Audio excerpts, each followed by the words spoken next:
नमस्कार, मैं हूं आदित्य और आप देख रहे हैं द लोकनीति। इस वक्त की एक जो बहुत बड़ी खबर है, जैसा कि आप लोगों ने मोदी जी की प्रक्रिया देखी है कि सब कुछ बहुत शॉकिंग हो चलता है।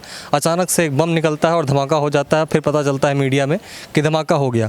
हमारे जैसे तमाम पत्रकार माइक और कैमरा लेकर मैदान में कूद पड़ते हैं। जिसको पहले ब्रेकिंग मिल जाती है वो बादशाह हो जाता है। इसी खोज में मैं निकल पड़ा और निकलते ही मुझे याद आया कि भोपाल में, जो कि देश की मध्य में स्थित है, वहाँ पर इसका क्या प्रभाव है, लोग कैसा सोच रहे हैं। तो मेरे दिमाग में ये प्रश्न आया, तो मैंने सोचा कि क्यों ना वहाँ चला जाए। जो अब तक ये पढ़ते रहे हैं कि भारत का सारा कानून, सारा संविधान भारत पे लागू होता है, लेकिन हमेशा ब्रैकेट में लिखना पड़ता है एक्सेप्ट जम्मू एंड कश्मीर। तो इस वक्त मेरे साथ लॉ के स्टूडेंट हैं जो कि राजीव गांधी महाविद्यालय में हैं और उनके फैकल्टी हैं, उनके टीचर्स हैं, जिनसे हम बात करेंगे और बात ये करेंगे कि उनको कैसा महसूस हो रहा है, इसके टेक्निकल पार्ट्स क्या क्या हैं, क्या वो जानते हैं। और हम ये जानने की कोशिश करेंगे, स्थापित करने की कोशिश करेंगे कि आम लोगों से इतर जब हम कानून के लोगों से मिलते हैं तो उनकी इस पूरे प्रकरण पे या इस पूरे मुद्दे पे उनकी क्या समझ है। मेरे साथ कई सारे स्टूडेंट हैं, हम शुरुआत करना चाहेंगे। क्या नाम है आपका? शिवानी नागवंशी। क्या करती हैं आप? यहाँ पास में आ जाइए थोड़ा। मैं अभी BLLB 3rd सेम की स्टूडेंट हूँ। BLLB 3rd सेम की स्टूडेंट हैं। हाँ। अभी कैसा, क्या खबर सुना आपने अभी? अभी रिसेंटली मुझे ये सुनने में मिला कि 370 जो है वो पूरी तरह से रिपील्ड हो चुका है कॉन्स्टिट्यूशन से। और उसमें से लद्दाख जो है वो दोनों जो है, लद्दाख भी अलग हुआ है और लद्दाख और जम्मू एंड कश्मीर जो है वो यूनियन टेरिटरी बन चुके हैं। अच्छा। और मतलब 370 का जो भी स्पेशल प्रोविजंस मिल रहे थे जम्मू और कश्मीर को, वो पूरी तरह से। मेरा दर्शक बहुत आम है, बहुत आम दर्शक हमारे, वो बहुत आम तरह से मैडम जानना चाहते हैं कि 370, ये हमारे साथ प्रिंसिपल मैम जुड़ रही हैं, तो बहुत आम दर्शक को कैसे आप समझाएंगे कि 370 लगने से क्या था और हटने से क्या होने वाला है? एक्चुअल में 370 जो धारा है ये, इसमें सारे कानून जम्मू कश्मीर के लिए हमने अलग कर दिए थे जी। और भारत के लिए अलग, जबकि जम्मू कश्मीर भारत का ही भाग है। अब 370 हटने से जम्मू जो सारे कानून हैं, जो व्यवस्था भारत के बाकी लोगों पे लागू है, वो जम्मू कश्मीर में भी लागू हो जाएगी।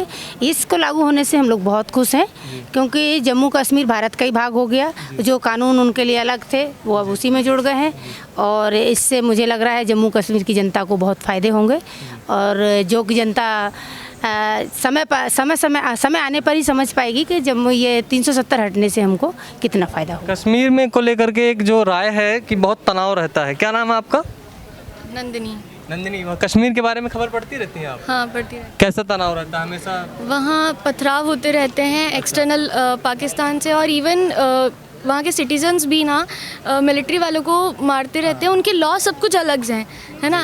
370 जब थी तो वहाँ के ये जो आर्टिकल थी, वहाँ के सारे लॉ अलग थे। तो हमारे यहाँ जितने भी लॉ थे इंडिया में, except Jammu and Kashmir. As a law student दिक्कत होती थी आंसर लिखने में? नहीं, एज अ लॉ स्टूडेंट नहीं, कोई ऐसी दिक्कत नहीं होती थी।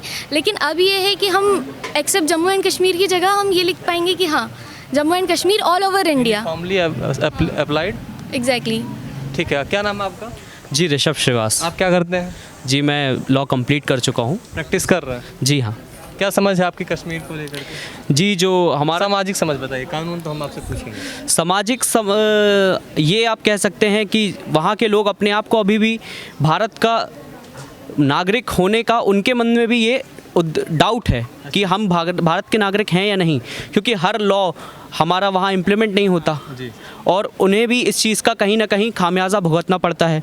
अगर वहाँ की कोई नारी बाहर के किसी जम्मू एंड कश्मीर के हट के किसी इंसान से शादी करे तो वहाँ पे उसकी नागरिकता रद्द की जाती है, जिसका अब यहाँ पे बिल्कुल ख़त्म हो चुका है। 35A की बात ये कर रहे हैं, आप उसको समझने की कोशिश करिए। 35A एक क्लॉज था 370 का, जिसके अंतर्गत ये था कि आप वहाँ का जो सिटीजनशिप राइट था वो स्टेट के पास था। वैसे भी आप लोगों ने आजकल सुना होगा सिटीजन रजिस्टर, जो आजकल खूब चर्चा में है। आसाम में उस पर को फिर से लिखा जा रहा है, उसको फिर से बनाया जा रहा है।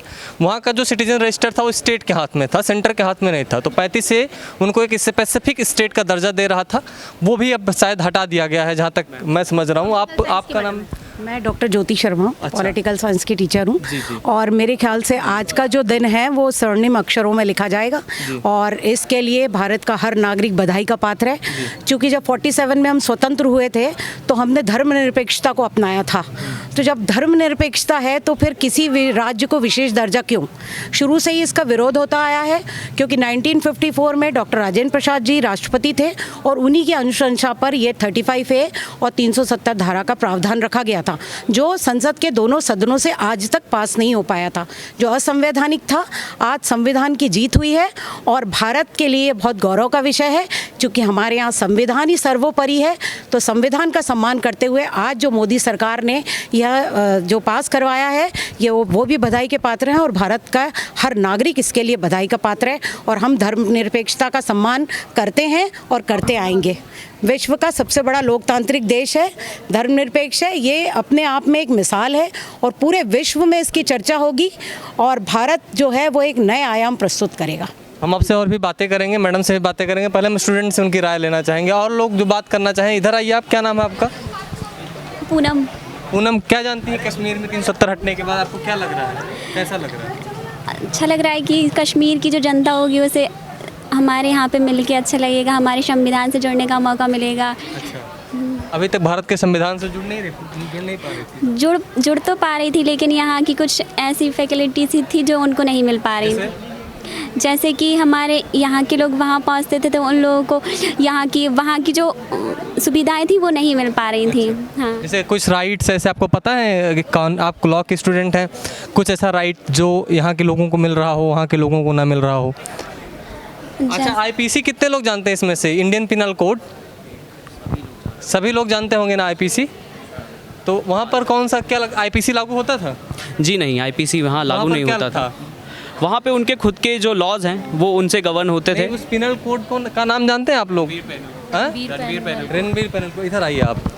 रणबीर पैनल कोड है ना जी। तो वो आरपीसी के बारे में कुछ बताएंगे आप मुझे? आरपीसी क्योंकि वहाँ का खुद का अलग कानून है, वो हिंदुस्तान का कानून कुछ लागू नहीं होता। रणबीर के बारे में जानते हैं? वो वहाँ के आखिरी राजा थे जिन्होंने ये जिनका लास्ट प्रोविंस था उन्हीं के नाम पे ये जी रणबीर पैनल के नाम पे बनाया गया था। बाकी वैसे ही है, बस खाली आर जुड़ जाता है। आर जुड़ जाता है। सारी चीज़ें लगभग वैसे ही है। जी।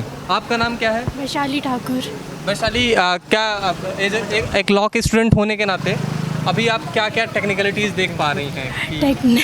टेक्निकलिटीज़ यही होगी, अब कॉन्स्टिट्यूशन पूरा एक हो जाएगा सब लोगों का और अलग से वहाँ पर यूनियन टेरिटरी बनाने की बात हो रही है। हाँ। एक लद्दाख को लेजिस्लेचर में नहीं रखा गया है, जबकि जम्मू एंड कश्मीर को, JNK को यूनियन टेरिटरी रखते हुए भी लेजिस्लेचर में रखा जा रहा है। तो आप किस तरह कैसा राज्य बनने जा रहा है? कोई उदाहरण दे पाएंगे आप मुझे? उदाहरण बस ये रहेगा कि अब जम्मू कश्मीर को एक्सेप्ट में नहीं गिना जाएगा क्योंकि पहले लॉ दिल्ली जैसा राज्य नहीं होने जा रहा। वो दिल्ली जैसा, वहाँ पर लेजिस्लेचर है, मुख्यमंत्री होंगे। हाँ। लेकिन जो सेंटर की पावर है वो सेंटर के पास रहेगी। सेंटर के पास कौन कौन सी पावर हो सकती है? आपको क्या समझ में आ रहा है इससे? सेंटर के पास बहुत सारी पावर हो सकती है। इससे क्या कोई भी व्यक्ति वहाँ पर ज़मीन या प्रॉपर्टी खरीद सकता है तथा एक समानता, मतलब पूरे देश में एक समानता का अधिकार सबको लगेगा कि सब दृष्टिकोण से मैं मैडम समझना चाहूँगा। आप हमारे आम दर्शकों को बताइए कि प्रशासनिक रूप से जब 35A हट गया और 370 में कई सारे क्लॉजेस हटा दिए गए, 1-2 क्लॉजेस को छोड़ करके सब हटा दिए गए, तो उसमें जब होम मिनिस्ट्री के पास पुलिस होगी तो आपको लगता है कि वहाँ पर सिचुएशन और ज़्यादा काबू में हो पाएगी? क्योंकि हमारे पास मिलिट्री फोर्स तो थी ही, हमारे पास सिविल फोर्स भी वहाँ की होगी। स्वाभाविक है कि जब 2 फोर्स हो जाएंगी तो उत्थान तो होगा ही भारत का। अच्छा। अब तो भारत का ही भाग हो गया। आपको नहीं लगता? आपका नाम? शुभश्री। तो मैम आपको नहीं लगता कि ये चीज़ें पहले हो जानी चाहिए थी? लेट लपेट आपको समझ में आ रहा है कि कोई भी अच्छा काम होने में थोड़ा समय लगता है, समय ज़रूर लगा बट रिजल्ट बहुत अच्छा है, सभी बहुत खुश हैं। अच्छा, आप? डॉक्टर नम्रता त्रिपाठी। कैसा महसूस कर रही हैं, क्या कहना चाहेंगे? बहुत अच्छा, कोई शब्द नहीं कहने के लिए। अच्छा, कोई शब्द नहीं कहने के लिए। सरकार की इच्छा शक्ति पे मैडम कुछ बोलना चाहेंगे? आप तो पॉलिटिकल साइंस की। हाँ बिल्कुल, सरकार की इच्छा शक्ति, क्योंकि मोदी सरकार जब दूसरी बार ये चुनाव में लड़ रहे थे तो मोदी सरकार का यही मैनिफेस्टो में उनका मेन यही था कि हम 370 और 35A हटाएंगे और ये बहुत पहले हट जाना चाहिए था, लेकिन अब हटा। देर आए सवेर आए, वो उससे कुछ बात नहीं है, लेकिन ये बहुत ही अच्छा हुआ है और अब ये मोदी सरकार की, पूरे देश के हर नागरिक की जीत है। जैसा मैंने पहले भी कहा कि धर्मनिरपेक्षता की जीत है, क्योंकि जब सब प्रदेशों को जब जो राजनीति की आप शिक्षिका हैं राजनीति शास्त्र की, पॉलिटिकल साइंस आपका जोन है। मैं आपसे जानना चाहूँगा कि जिस तरह से अभी तक कश्मीर के नाम पे पोलराइजेशन और समय समय पे चुनाव जब आते रहे हैं तो उस नाम पे जिस तरह से पोलराइज किया गया है, जिस तरह की कश्मीर को एक सेंटर बना करके उत्तर भारत की राजनीति में उसका इस्तेमाल किया गया, क्या वो दौर थम जाएगा? हाँ बिल्कुल, क्योंकि उसका सबसे बड़ा मुद्दा ये 370 और 35 यही था, जिसके कारण उसको विशेष दर्जा प्राप्त था राज्य का, और जिसके कारण कई कानून थे जो केंद्र सरकार के पास नहीं थे। सीधे तौर पर वो कश्मीर में कोई कार्रवाई नहीं कर सकते थे, जिसके कारण जैसा आप कह रहे हैं कि राजनीति का ध्रुवीकरण इसी कारण होता था। और वहाँ के जो हुर्रियत नेता थे जिनको बहुत सारा माइनॉरिटी के नाम पर बहुत सारा चंदा मिलता था, जिसके कारण उसका भी मिसयूज़ होता था और राजनीति का बहुत ही ज़्यादा ध्रुवीकरण हो गया था। और मुझे पूरा विश्वास है कि ये जो निर्णय हुआ है इससे वहाँ की राजनीति में, वहाँ के लोगों में, और अगर जो हमारा एजुकेशन सिस्टम है, अलगाववाद का क्या भविष्य रह जाएगा? अलगाववाद का यदि वो लोग समय रहते जो है वो सही नीतियों का अनुकरण करने लगें तो नेता बने रहेंगे, और अगर अलगाववाद की नीति अपनाएंगे तो निश्चित रूप से उनका भविष्य डिटेन किया जाएगा, क्योंकि कानून तो पूरी तरह से हो पाएगा। एक लास्ट रिमार्क मैम आपसे, लास्ट रिमार्क आप क्या बोलना चाहेंगे अंत में? मैं अंत में यही बोलना चाहूँगी कि ये जो 370 हटी है इससे भारत की जनता बहुत खुश है, और जो जिस प्रक्रिया का मोदी जी ने पालन किया है वो प्रक्रिया भी संवैधानिक है। पहले जो असंवैधानिक कार्य था उसको मोदी जी ने संवैधानिक कर दिया। स्टूडियो में बैठ करके लगातार आपको रिपोर्टिंग हो रही होगी, अलग अलग चैनल कर रहे होंगे, और कुछ लोग जो वेब मीडिया हैं जैसे हम लोगों की तरह है वो क्विंट का या किसी NDTV का भी आपसे आर्टिकल उठाएंगे और उसको पढ़ देंगे और आपको समझ में कुछ चीज़ें नहीं आएंगी। मैं आपको कुछ चीज़ें बहुत ही आम भाषा में बताना चाहता हूँ, अपने दर्शकों को बताना चाहता हूँ जितना मैं कश्मीर को समझता हूँ। 370 जब कश्मीर भारत में विलय हुआ 1947 में, जब भारत आज़ाद हुआ उसके बाद भारत को बहुत सारे दर्द फेस करने पड़े, जिसमें पार्टीशन एक बहुत बड़ा दर्द भारत के लिए रहा। पार्टीशन के साथ साथ भारत को दो और समस्याओं का सामना करना पड़ा। दूसरी वो समस्या जो थी वो ये थी कि जितने भी आपके ऐसे प्रोविंस थे जो रजवाड़े थे, ऐसे प्रिंसिली स्टेट्स जिसको हम कहते हैं वो थे, उनको भारत में विलय करने का चैलेंज था बहुत बड़ा।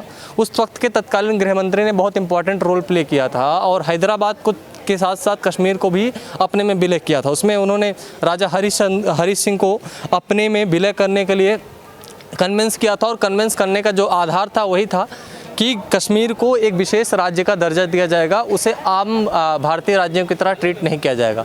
तब से वो प्रोविज़न भारतीय संविधान का एक तरह से हिस्सा बन गया और अभी तक वो था, लगा हुआ था।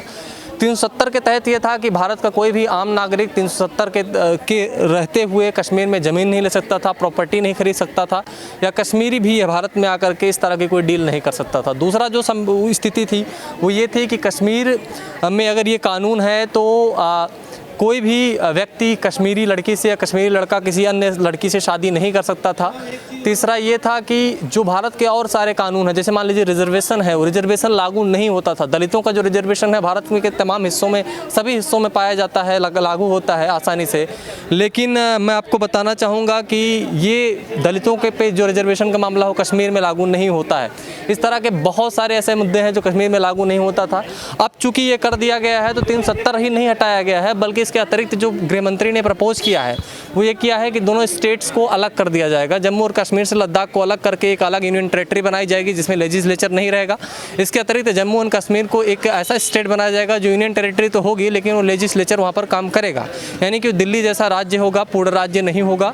यानी कि आधे से ज़्यादा जो शक्तियाँ होंगी वो केंद्र के पास होंगी, जैसे कि पुलिस, यानी कि वहाँ की जो सुरक्षा व्यवस्था है वो केंद्र की जिम्मेदारी होगी, गृह मंत्रालय की जिम्मेदारी होगी। इसके अतिरिक्त ज़मीन की जो बात है वो भी केंद्र के ही दायरे में आएगी। तो नीतियों के निर्माण में केंद्र की भूमिका अब ज़्यादा बड़ी हो जाएगी। देखना ये होगा कि कश्मीर क्या इस चीज़ को आम तौर पे आसानी से पचा पाता है, कश्मीर के नागरिक इस पे कैसे जल्दी से यूज़ टू हो जाएंगे, ये भी बहुत बड़ा प्रश्न है। आशा करते हैं कि चीज़ें बहुत जल्दी सामान्य हो जाएंगी। और अब रुख हम करेंगे स्टूडियो की तरफ अपने, और वहाँ जो आगे की अपडेट होगी उस आप तक पहुंचाया जाएगा। अगर आपको ये वीडियो पसंद आया हो जो कि ग्राउंड से था तो हमारे चैनल को सब्सक्राइब करें, यूट्यूब की बेल आइकन पर क्लिक करें जिससे कि अगला अपडेट आप तक पहुंच जाए। धन्यवाद।